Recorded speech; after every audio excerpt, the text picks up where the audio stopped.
Cette histoire nous vient de Max. Il est actuellement âgé de 16 ans, mais quand son père lui a raconté cette histoire pour la première fois, il n'en avait que 9. Max habite dans le Wisconsin, et pendant l'été, il fait vraiment bon à l'extérieur. Donc ils font souvent des barbecues et des feux de camp. Un soir, son père l'a assis à côté de lui. Le feu flamboyant devant eux donnait à leur visage une lueur sinistre. Il a dit à Max que cette soirée-là était le moment parfait pour lui raconter une vieille histoire, bien connue des gens de leur pays d'origine. Il y a des années de cela, un couple voyageait en voiture tard la nuit. L'air était envahi de brume et se rafraîchissait. Le couple, que l'on nommera Carla et Dane, avait passé toute la journée à conduire pour se rendre chez la mère de Dane, et il leur restait encore de nombreuses heures de route à faire. Avec le brouillard qui s'épaississait et la fatigue qui commençait à l'accabler, Dane a demandé à Carla de chercher une ville dans laquelle ils pourraient passer la nuit. Scrutant les alentours au loin, Carla a repéré une faible lueur qui brillait loin devant eux. Alors qu'ils s'en approchaient, la lumière devenait de plus en plus brillante. C'était un lampadaire à huile, menant à une petite ville.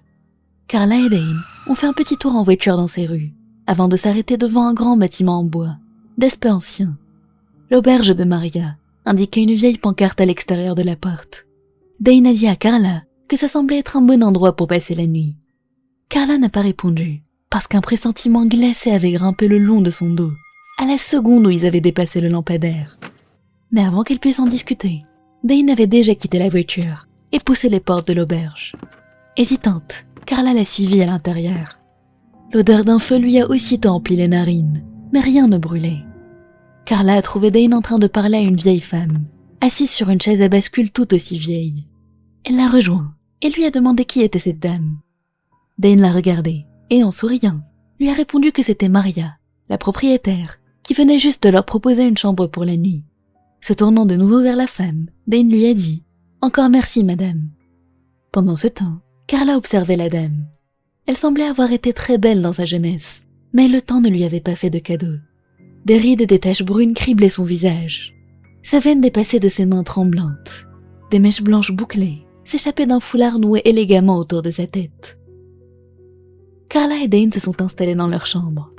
Bien que tout semblait vieux et laissé à l'abandon, la chambre était plutôt agréable. Un lit, une petite table, une salle de bain et une fenêtre donnant sur la rivière derrière l'auberge. Carla et Dane venaient tout juste de s'asseoir, lorsqu'un coup à la porte les a tous les deux fait sursauter. Ils se sont regardés, puis Dane s'est levé pour ouvrir. « Oh, bonsoir Maria », il a dit en la voyant, soulagé. Carla a écouté leur conversation et a entendu Maria mentionner un service de nuit à l'église locale auquel elle allait assister, et qu'elle serait ravie si le couple voulait bien se joindre à elle. Dane a jeté un œil à Carla, et avec hésitation, elle a hoché la tête, lui donnant son accord pour accepter. Sur le chemin de l'église, Carla n'a jamais pu se débarrasser de ce pressentiment étrange qui la suivait depuis leur arrivée dans cette ville. Lorsque l'église est apparue devant eux, Carla a été subjuguée par sa beauté. Elle était gigantesque, avec un grand clocher surplombant l'entrée, une cloche massive sous une croix, et d'énormes portes en bois qui menaient à une salle en forme de dôme, comportant une scène. Sur la scène se trouvait une femme d'une grande beauté, en train de chanter d'une voix angélique. L'église était pleine de monde. Tous les habitants de la ville, selon Maria. Le mauvais pressentiment de Carla s'est intensifié. Le couple accompagné de la vieille dame s'est tenu près de la scène, là où le chant de la femme était le plus fort. Et Carla a remarqué que la femme brillait, littéralement. À chaque parole, elle brillait davantage, devenant aveuglante, obligeant Carla à détourner les yeux. Son attention s'est portée sur Dane et lui a pris la main. Il semblait hypnotisé par la femme, et ce constat a mis Carla très en colère. Au bout de quelques instants, elle a obligé Dane à la regarder et lui a demandé, presque en pleurant, s'il pouvait rentrer à l'auberge, parce qu'elle ne se sentait pas bien. Dane a accepté et a dit au revoir à Maria, qui les a suppliés de rester. Le chant de la femme est devenu tellement fort et son corps est devenu tellement brillant que Carla avait l'impression qu'il allait exploser. Quand ils sont retournés à l'auberge, Carla s'est immédiatement allongée et a sombré dans le sommeil.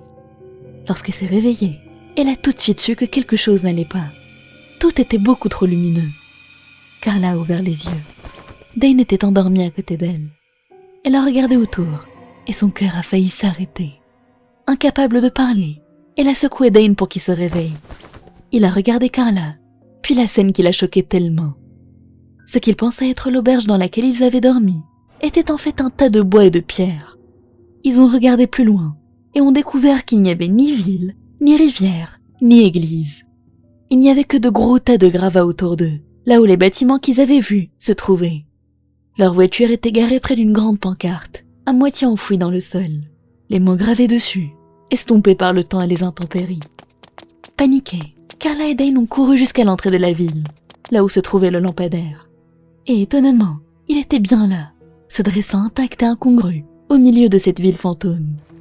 Soudainement, sur la route au-delà du lampadaire, un vieil homme sur un chariot tiré par un âne est apparu.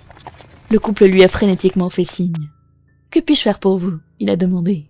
Carla, au bord de l'hystérie, lui a tout raconté. Du moment où ils sont arrivés, jusqu'à leur réveil au milieu des décombres. L'homme l'a écouté jusqu'au bout, son visage s'assombrissant au fur et à mesure du récit. À la fin, Carla l'a regardé dans les yeux et lui a demandé, essoufflé, ce qui était arrivé à la ville. Le vieil homme a soupiré. « Je ne sais pas quoi répondre à cela, très cher. Il y avait bien une ville ici, mais cela fait plus de 50 ans qu'elle a disparu.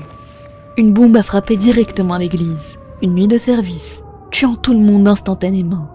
La seule chose qui en soit sortie intacte, c'est ce lampadaire. » Carla et Dane se sont enfuis, laissant l'homme près de la lumière. Alors qu'ils couraient vers leur voiture, des rires se sont élevés partout autour d'eux.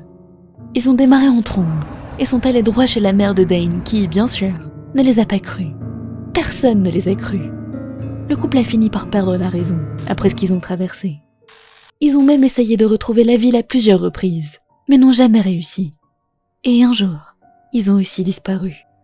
Ils sont toujours portés disparus à ce jour.